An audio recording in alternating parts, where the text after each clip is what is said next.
Mandaya Royal Hospital Puri merupakan rumah sakit bertaraf internasional, memadukan konsep kenyamanan hotel berbintang dengan arsitektur yang dirancang khusus untuk memastikan pasien dan keluarga merasa tenang dan nyaman selama perawatan. Kita beruntung sudah ada keluar dari Kalbe Farma ya. Ini suatu stem cell dan sekretom, jadi suatu produk baru di mana bisa membuat penyembuhan, jadi prosesnya lebih cepat, lebih bagus. Kita punya tagline yaitu Hospital Like No Other, di mana kami selalu memberikan pelayanan experience yang terbaik buat para pasien kami. Bahkan kami kebetulan Rumah Sakit Mandaya sering sekali mendapatkan rujukan dari dokter Malaysia. Di sini bisa radioterapi, kedokteran nuklir, kemoterapi, di mana itu harus pengobatan yang kontinu.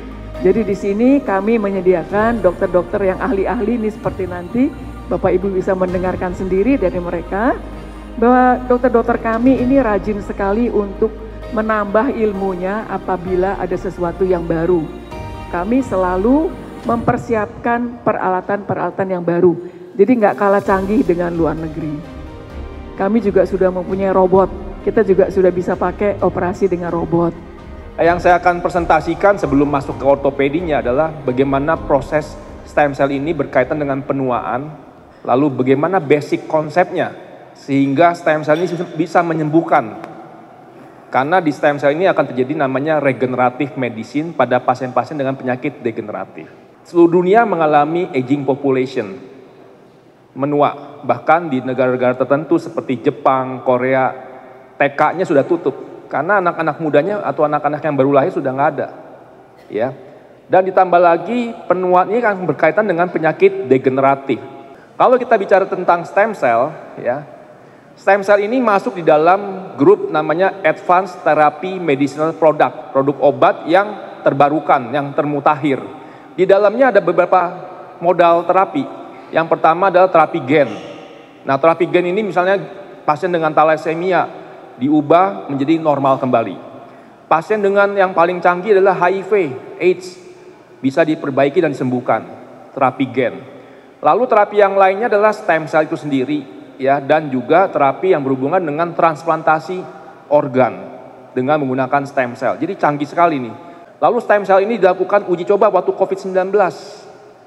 Itu setiap hari ada 10 atau 15 pasien COVID-19 dengan derajat kritis dan berat di ICU menggunakan terapi stem cell ini. Dan puji Tuhan banyak yang diselamatkan. Setiap proses pembuatan stem cell ini sudah bebas dari porcine. Jenis stem cell yang ada di dalam ibu yang lagi dibuat itu adalah jenis stem cell embrio.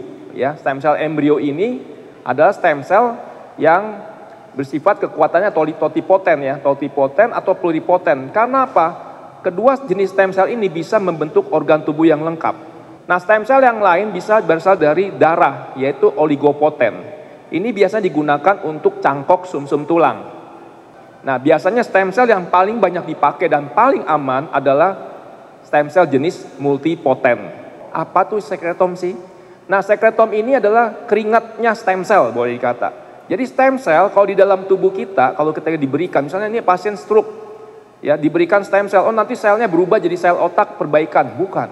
Jadi stem cell itu akan mengeluarkan sekresinya, ya, bahan-bahan yang sangat aktif untuk penyembuhan yang disebut dengan sekretom. Nah, sekretom ini sekarang sudah bisa dibuat di pabrik Kalbe. Bagaimana cara kerjanya? Nah, sebelum masuk dalam cara kerjanya, stem cell ini sayangnya mengalami penurunan kualitas dan jumlah karena faktor usia. Tetapi yang menjadi repotnya adalah penurunannya dipercepat dengan gaya hidup kita. 3 hal gaya hidup yang mempercepat penurunan stem cell di dalam tubuh kita. Yang pertama adalah tentunya kalau dalam lingkungan, ya, polusi udara. Tetapi yang hidupnya sedentary ini, banyak duduk dan ditambah lagi dengan stres.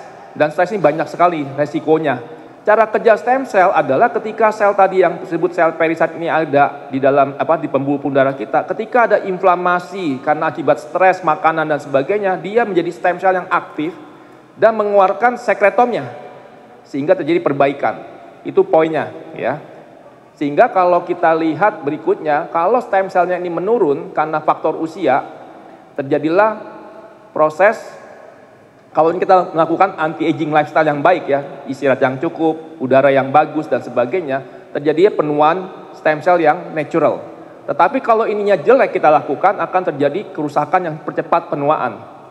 Ya, dan ini dilakukan seperti ibu ini nih, terjadi kelemahan otot leher ya.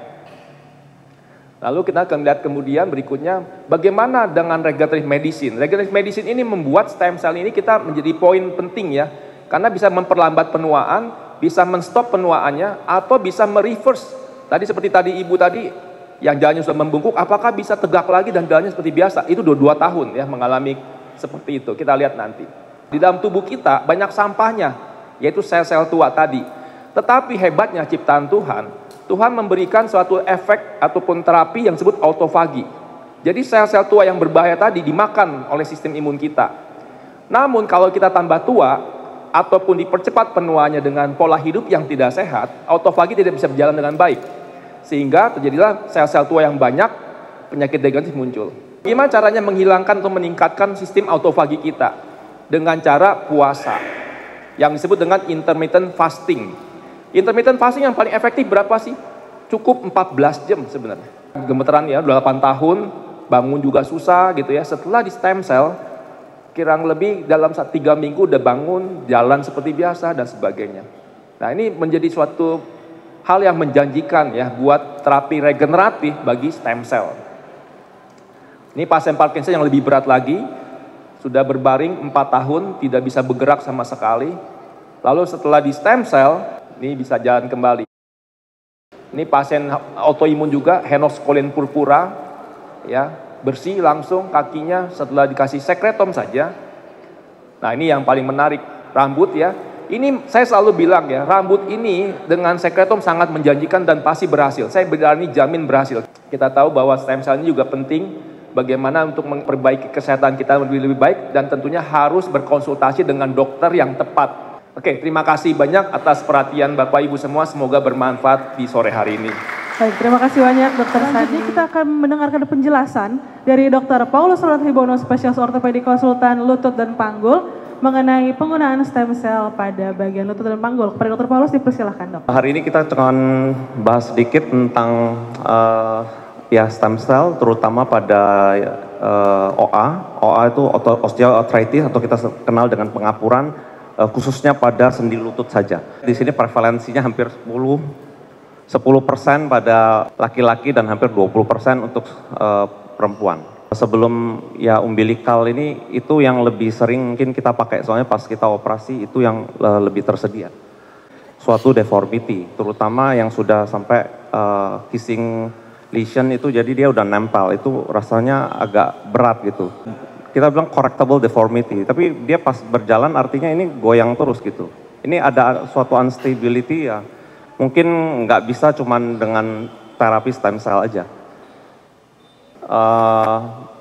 Di sini ada kira-kira 1.300 peserta, ada 8 studi kita bisa baca. Jadi dia studinya ini compare stem cell dengan tanpa treatment. Ini jadi yang awal-awal, jadi kita bilang ACI yang generasi 1. Studinya juga cukup bagus, tulang rawannya ada yang kena, cuman ya kita bisa coba, saya bilang ya. Yang ini akhirnya kita artroskopi, kita coba lihat, ya kita bersihkan gitu, kemudian kita, ini untuk merangsang namanya bone marrow-nya juga gitu ya. Jadi mesenchymal stem cells pada OA ini suatu promising new hope. Baik, terima kasih banyak Dr. Paulus. Berikan tepuk tangan dulu untuk Dr.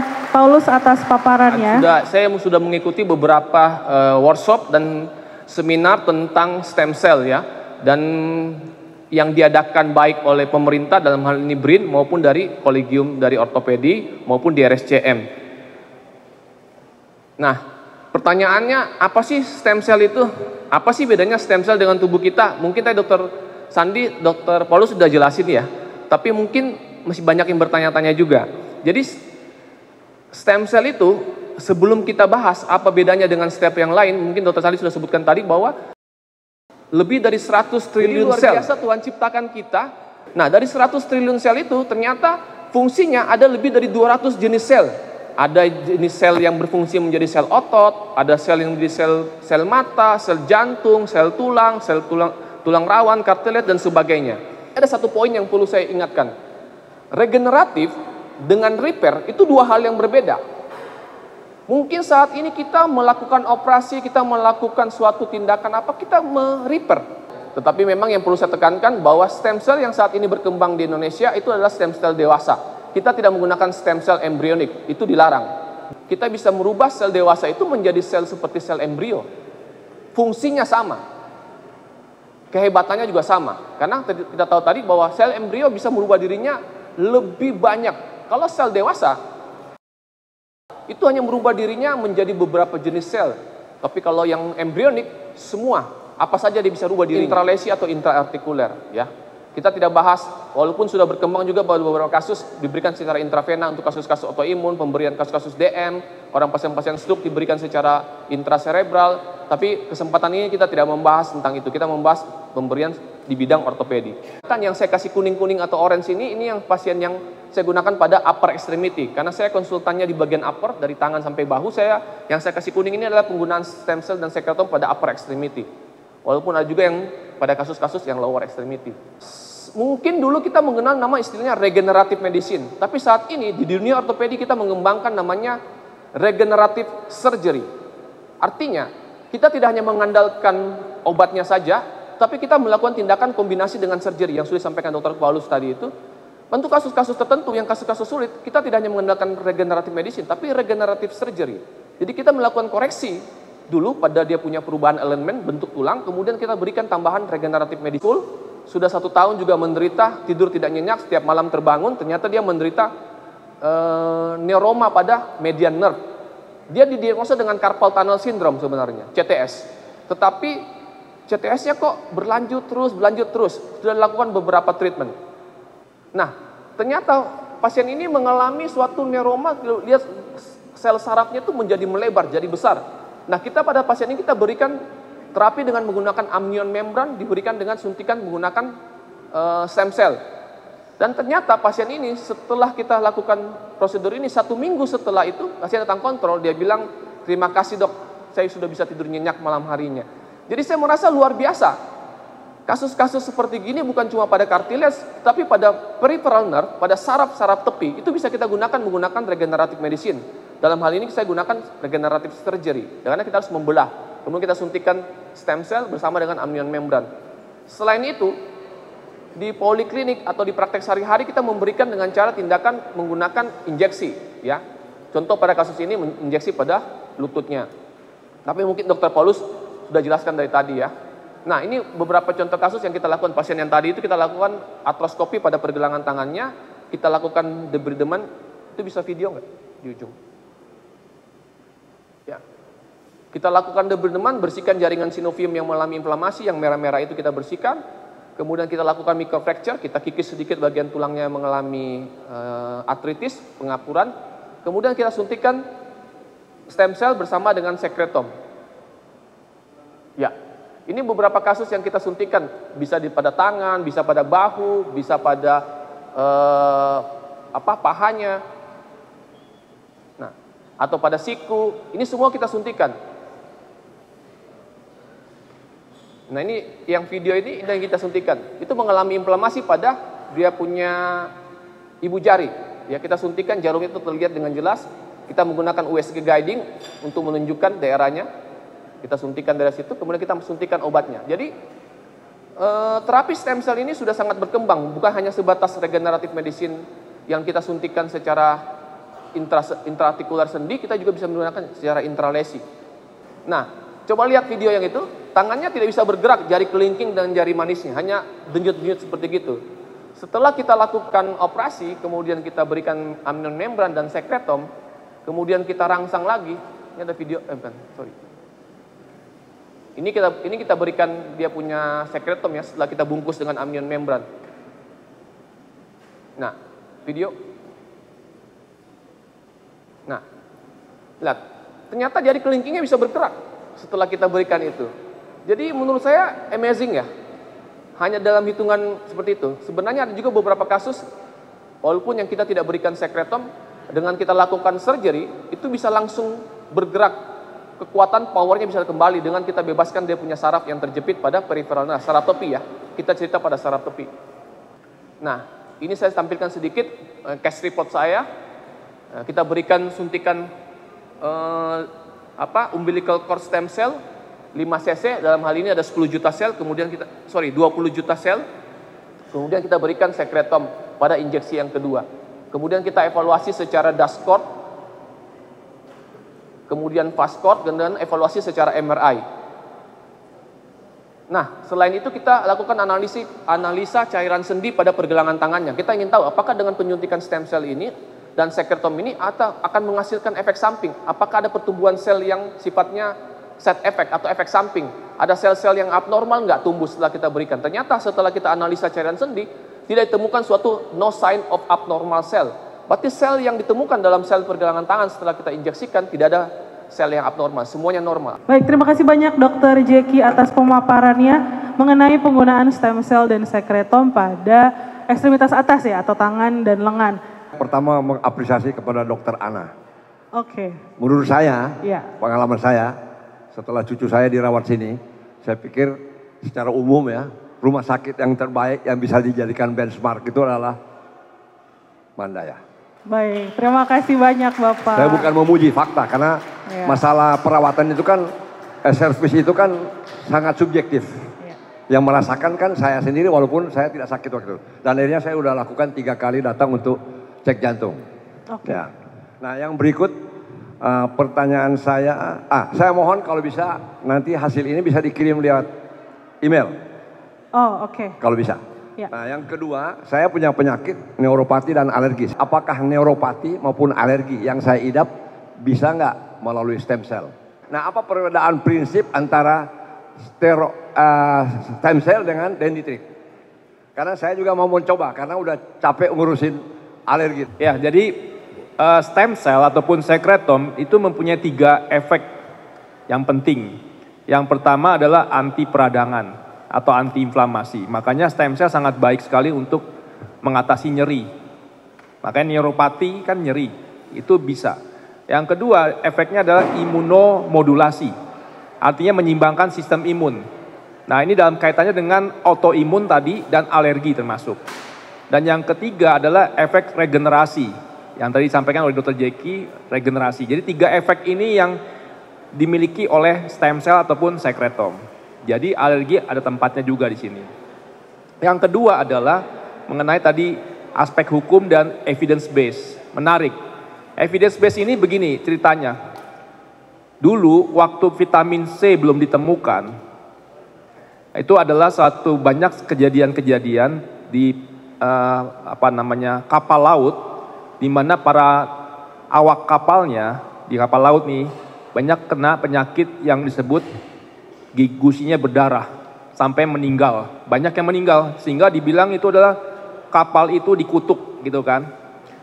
Semuanya orang bilang hati-hati kalau naik kapal laut ke negara lain dengan berhari-hari akan terjadi gusi berdarah dan meninggal, itu kapal dikutuk.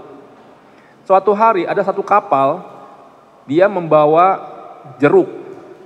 Lalu kenapa di kapal ini kok nggak ada yang kena gusi berdarah dan meninggal awak nakoda kapalnya ya. Terus mereka bilang, oh ini kapal yang diberkati. Tapi akhirnya muncul ide ataupun pemikiran, ini ada apa di buah jeruk ini?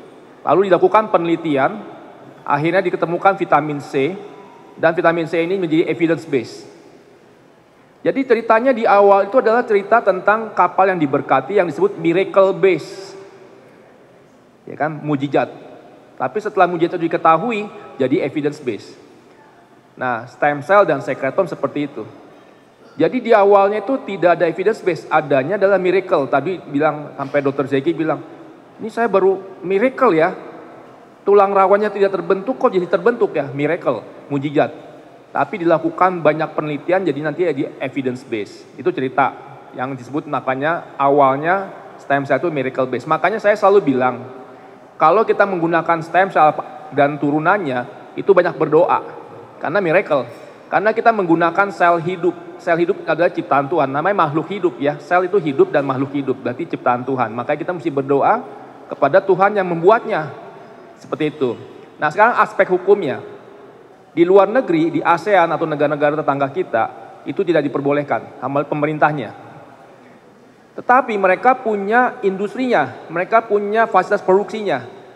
Nah mereka punya fasilitas produksinya kan mereka tidak mau hanya melakukan penelitian terus, tapi tidak ada income, sehingga bagaimana membiayai operasionalnya. Sehingga mereka melakukan apa? Menjual ke Indonesia.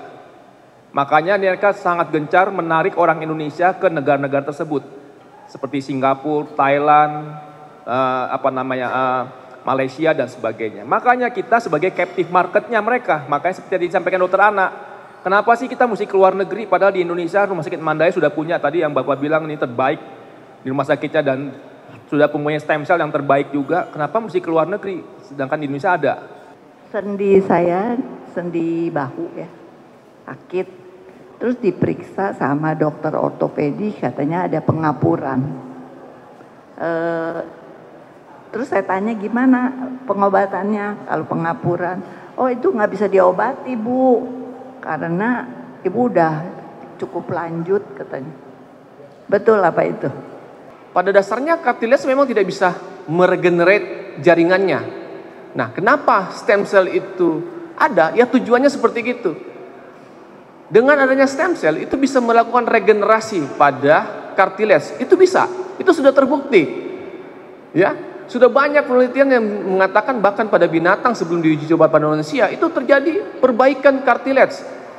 Sebenarnya pada manusia itu begitu rusak kartilas atau tulang rawannya, dia akan digantikan, sebenarnya bukan tidak ada penyembuhan, ada, tetapi dia digantikan oleh fibrokartilas, bukan kartilas yang murni. Kalau kartilas pada manusia itu kebanyakan adalah hyalin kartilas. Dia kartilas yang berisi dari jaringan hyalin yang memang strukturnya benar-benar sesuai dengan fungsi kartilas manusia. Tetapi manusia pada umumnya tidak terjadi pembentukan seperti itu, yang terjadi adalah pembentukan fibrokartilas yang elastisitasnya berbeda, konsistensinya berbeda, sehingga begitu sembuh pun, tapi keluhan masih ada. Tetapi dengan adanya stem cell, itu bisa menggantikan menjadi benar-benar hyalin kartilas yang sama persis dengan kartilas pada tubuh manusia. Nah, mungkin kalau dokter yang belum memahami tentang penggunaan stem cell, dia bilang ya tidak bisa. Dulu saya juga seperti gitu. Saya diajarin oleh guru-guru saya, sudah begitu kamu kena OA, seterusnya akan OA. Sampai sekarang belum ada obat yang bisa menumbuhkan kartilas kamu. Ternyata dengan adanya kemajuan ilmu kedokteran, adanya stem cell itu bisa menumbuhkan, artinya sudah ada terapi yang terbaru. Akhirnya kenapa dikeluarkan KMK 1359 oleh Kemenkes? Karena memang sudah dibuktikan bahwa bisa menumbuhkan kartilas. Jadi permasalahan ibu harusnya bisa teratasi dengan penggunaan stem cell itu, Bu. Pak, apa yang kita lakukan sedikitnya kita mengurangi gitu menderita pengapuran sendi lutut yang biasanya kita alami yang para lansia itu. Apa yang kita harus lakukan para lansia untuk sedikitnya mengurangi supaya tidak kena pengapuran sendi lutut atau panggul. Ya Ibu ya, jadi kalau misalnya kita bilang tadi untuk treatment, kita bisa mulai dengan perubahan gaya hidup, berat badan kita ya minimal nggak tambah banyak gitu loh. Ya habis itu kita mulai harus ada gerak. Kalau misalnya lutut biasanya kita kerjakan namanya yang low impact activity seperti sepeda, berenang gitu. Ya itu memperkuat otot-ototnya. Ya yang lain ya mungkin kalau misalnya memang sudah nyeri itu ya mungkin justru kita kepengen lihat justru kan ini udah berapa berat gitu loh. Jadi jangan kita biarin aja, toh masih bisa jalan gitu. Kita ibaratkan misalnya lutut ini kayak kaki-kaki mobil deh gitu ya. Misalnya kaki-kaki mobilnya ini rusak, itu sebenarnya masih bisa jalan. Mobilnya kita masih bisa pakai gitu loh. Tapi makin lama makin bunyi, makin keretak-keretak, makin jadi goyangannya kencang gitu. Nah kira-kira gitu. Jadi maksudnya kalau misalnya sudah sampai yang berat, ya dokternya terus lihat foto gitu, wah yang ini udah grade 4 nih Bu. Itu artinya diganti gitu. Kalau saya, soalnya biasanya udah bengkok banget, udah ini nggak bisa gitu. Cuman kalau misalnya yang masih ringan, mulai kerasa nih masih kurang enak, nah itu mungkin bisa sesuatu yang kita upayakan jangan sampai operasi seperti itu Ibu. Terima kasih banyak Dr. Sandi, Dr. Paulus, Dr. Jackie atas ilmu dan waktunya pada hari ini. Baik, dengan begitu selesai sudah acara pada hari ini. Terima kasih banyak Bapak dan Ibu yang sudah hadir. Kita ketemu lagi di acara berikutnya. Saya Nina pamit undur diri. Terima kasih.